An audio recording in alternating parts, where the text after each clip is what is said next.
Hello दोस्तों, welcome to geo info, a unique channel for world history and Jio politics.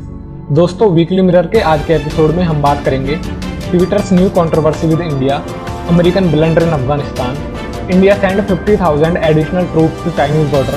इसके अलावा हम बात करेंगे जम्मू ड्रोन हमले का जिम्मेदार कौन और भारत ने यूएन में इस बारे में क्या कहा। BMW द्वारा बनाई गई दुनिया की पहली फ्लाइंग कार की क्या क्या है खासियत और भी बहुत कुछ। तो दोस्तों, वीडियो को शुरू करते हैं बिना किसी देरी के। हम श्योर आपने last week Jammu air force station में हुए हमले के बारे में तो सुना ही होगा। इस पर हमने वीकली मिरर के पिछले एपिसोड में भी बात की थी। अगर आपने अभी तक वो वीडियो नहीं देखी तो लिंक डिस्क्रिप्शन में है, पहले वो वीडियो भी जरूर देखें। इसके अलावा आप आई बटन पर क्लिक करके भी वीकली मिरर एपिसोड 3 देख सकते हैं। लास्ट वीक जम्मू एयरबेस के मैन कंपाउंड पर 2 छोटे ड्रोन से हमला हुआ, जिसमें कुछ सोल्जर्स को छुटपुट चोटों के अलावा कोई भारी नुकसान नहीं हुआ। इसके बाद पूरे जम्मू एयरबेस को NIA यानी नेशनल इन्वेस्टिगेटिव एजेंसी ने अपने कब्जे में ले लिया है और हमले की जांच शुरू कर दी है। शुरुआती जांच में ऐसे संकेत मिल रहे हैं कि ये हमला किसी पाकिस्तानी बेस्ड टेररिस्ट ऑर्गेनाइजेशन द्वारा किया गया है और इन आतंकियों ने पाकिस्तान में रहते हुए ही इन ड्रोन्स को ऑपरेट किया था। क्योंकि जम्मू की दूरी पाकिस्तान बॉर्डर से लगभग 20 किलोमीटर है, तो ऐसे ड्रोन अटैक जम्मू और आसपास के एरिया में बार बार किए जाने की संभावना बताई जा रही है। क्योंकि भारत के पास इजराइल के आयरन डोम की तरह कोई ऐसा एयर डिफेंस सिस्टम भी नहीं है जो इतने छोटे छोटे ड्रोन्स को भी डिटेक्ट कर सके। तो ये कहीं ना कहीं इंडियन डिफेंस अथॉरिटीज के लिए भी चिंता की बात है। हमले पर वायुसेना प्रमुख RKS भदौरिया ने शुक्रवार को कहा कि पिछले रविवार को जम्मू एयरबेस पर हमला वायुसेना की संपत्ति को टारगेट करके किया गया एक आतंकवादी हमला था। इसके अलावा जम्मू एंड कश्मीर के DGP दिलबाग सिंह ने इन ड्रोन हमलों के पीछे लश्कर-ए-तौयबा पर संदेह जताया। आपको बता दूं कि लश्कर-ए-तौयबा वो ही आतंकी संगठन है जिसके हेड हैं UN द्वारा designated terrorist Hafiz Saeed. Jammu airbase पर हुए अटैक के बारे में इंडियन CDS बिपिन रावत ने कहा कि India will hit back at Pakistan at the right time, कि इंडिया सही समय देखकर पाकिस्तान पर अटैक करेगा। CDS के इस बयान के बाद ये कयास लगाए जा रहे हैं कि इंडिया पाकिस्तान पर एक और सर्जिकल स्ट्राइक लॉन्च कर सकता है, लेकिन ऐसा करने के आसार अभी काफ़ी कम है क्योंकि चाइना के साथ अभी भी हमारा स्टैंड ऑफ खत्म नहीं हुआ है। और अगर ऐसे टाइम में भारत पाकिस्तान पर सर्जिकल स्ट्राइक करता है तो भारत पर 2 फ्रंट वार का खतरा और बढ़ जाएगा। अगर भारतीय सरकार के ऑफिशियल स्टांस की बात करें तो सरकार ने अभी तक पाकिस्तान को इस हमले से नहीं जोड़ा है और हाल ही में UN में इस अटैक से रिलेटेड एक बयान में भारत ने ना तो पाकिस्तान का नाम लिया और ना ही पाकिस्तान की ओर इशारा किया। इसके अलावा भारत ने पाकिस्तान बेस्ड किसी भी टेररिस्ट ऑर्गेनाइजेशन का भी जिक्र नहीं किया। ऐसा माना जा रहा है कि इंडियन गवर्नमेंट जांच के पूरे होने का वेट कर रही है और आनन फानन में पाकिस्तान का नाम लेकर सिचुएशन को और ख़राब नहीं करना चाहती है। अफगानिस्तान में US फोर्सेज के विड्रॉल के ऐलान के बाद से ही तालिबान बड़े पैमाने पर अफगानिस्तान में टेरिटरी कैप्चर करने में लग गया है। अफगानिस्तान में कुल 421 डिस्ट्रिक्ट हैं, जिसमें से लगभग 70 तो पहले से ही तालिबान के कब्जे में थे और लगभग 60 नए डिस्ट्रिक्ट तालिबान ने पिछले 2 महीने में कब्जा लिए हैं। और कई डिस्ट्रिक्ट पे अभी भी अफगान फौज और तालिबान के बीच लड़ाई जारी है। US मिलिट्री अफगानिस्तान में बहुत से मिलिट्री ट्रक, टैंक और बहुत से अन्य तरह के डिफेंस इक्विपमेंट छोड़ गई थी कि ये तालिबान से लड़ने में अफगानिस्तानी मिलिट्री की मदद करेंगे, लेकिन इसमें से बहुत से डिफेंस इक्विपमेंट तालिबान के हाथ लग चुके हैं और तेजी से आगे बढ़ रहे तालिबान के लिए ये सोने पे सुहागा हो गया। तालिबान अफगान फौज को 2 ऑप्शन दे रहे हैं, या तो आप हमसे लड़ो या सरेंडर कर दो और हमारी फौज में शामिल हो जाओ। बहुत से अफगान फौजी अब देश छोड़कर भी भाग रहे हैं और वो रिपोर्ट जो 10 दिन पहले कहती थी कि तालिबान 6 महीने से 2 साल के अंदर काबुल पर कब्जा कर लेंगे, उन्हीं रिपोर्ट के अनुसार अब तालिबान ये काम 2 से 3 महीने में कर देंगे।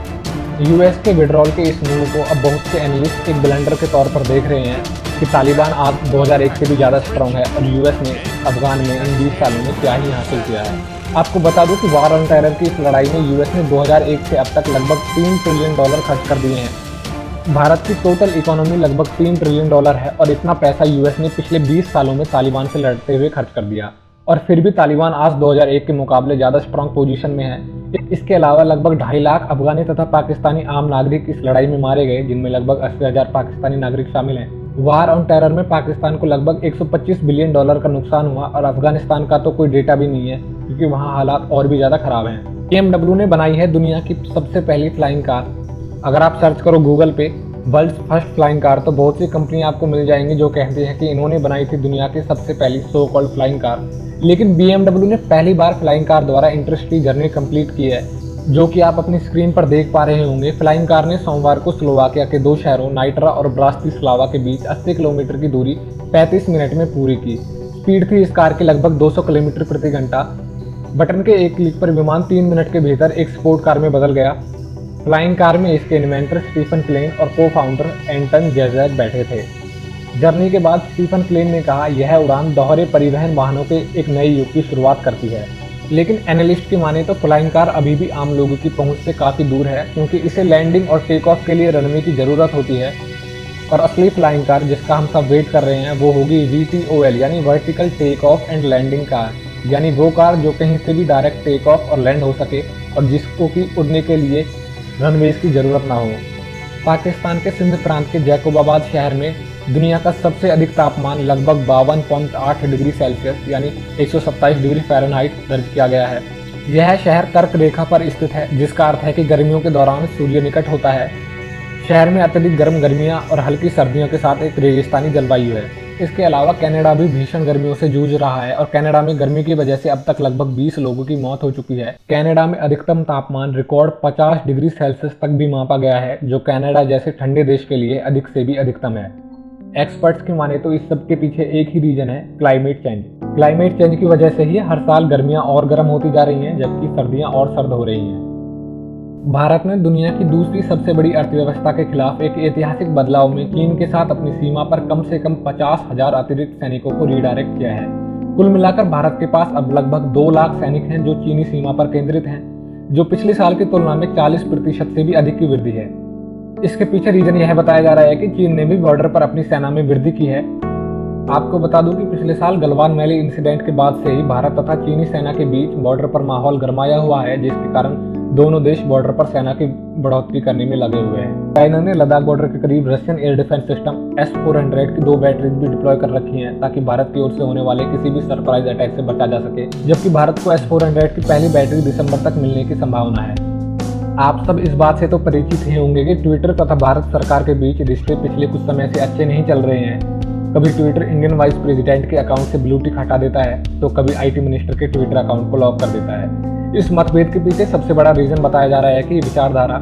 जहां बीजेपी की सरकार को राइट विंग सरकार माना जाता है, वहीं ट्विटर खुद को लेफ्ट लीनिंग कहता है। ये कंट्रोवर्सी तब और बढ़ गई जब हाल ही में ट्विटर ने भारतीय मैप से कश्मीर को अलग दिखा दिया और कश्मीर को एक इंडिपेंडेंट देश की तरह शो कर दिया, जबकि अक्साई चीन को चीन का हिस्सा दिखा दिया। हालांकि बाद में ट्विटर ने इस पूरे इंसिडेंट पर माफी मांग ली और मैप को भी करेक्ट कर लिया, लेकिन इससे मतभेद खत्म होते हुए नजर नहीं आ रहे हैं। अब कुछ खबरें फटाफट।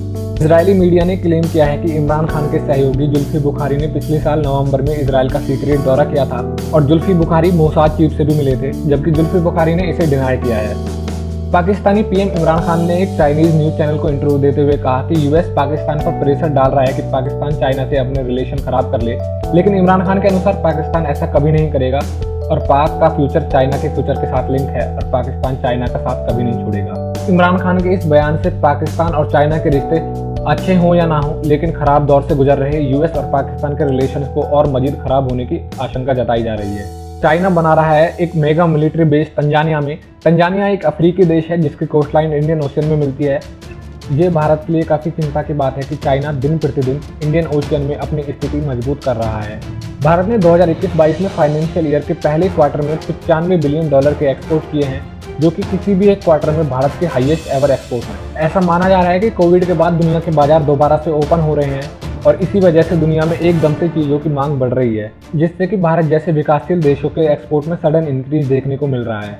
आपको बता दो कि पाकिस्तान ने भी जून के महीने में अब तक का हाईएस्ट एवर एक्सपोर्ट किया है।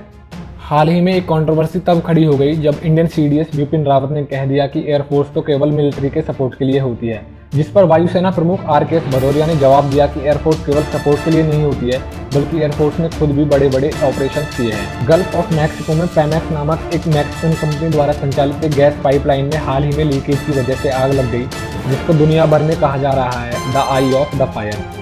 श्रीलंकाई मीडिया ने दावा किया है कि श्रीलंकन गवर्नमेंट ने भारत तथा US मिलिट्री को श्रीलंकन एयर स्पेस यूज करने से मना कर दिया, जबकि भारतीय सरकार ने ऐसे किसी भी बात से इनकार किया है। यूरोपियन यूनियन ने कोवैक्सीन और कोविशील्ड द्वारा वैक्सीनेटेड इंडियन नागरिकों को ग्रीन पास देने से मना कर दिया है। यानी अगर कोई भारतीय यूरोपियन यूनियन के किसी भी देश में जाता है तो उसे पहले 14 दिन के लिए क्वारंटाइन होना ही पड़ेगा, चाहे वो वैक्सीनेटेड हो या ना हो। तो दोस्तों आज की वीडियो में इतना ही। जाते जाते आप सबसे एक सवाल, सिंस हम यूरोपियन यूनियन की बात कर रहे हैं तो आपको बताना है कि EU के हेडक्वार्टर्स आपको कहाँ पे मिलेंगे। इसका आंसर हमें कमेंट सेक्शन में जरूर बताएं। वीडियो अच्छी लगी तो वीडियो को लाइक करें, शेयर करें और चैनल को सब्सक्राइब करके बेल आइकन को प्रेस करना ना भूलें। Thank you for listening and God bless you all.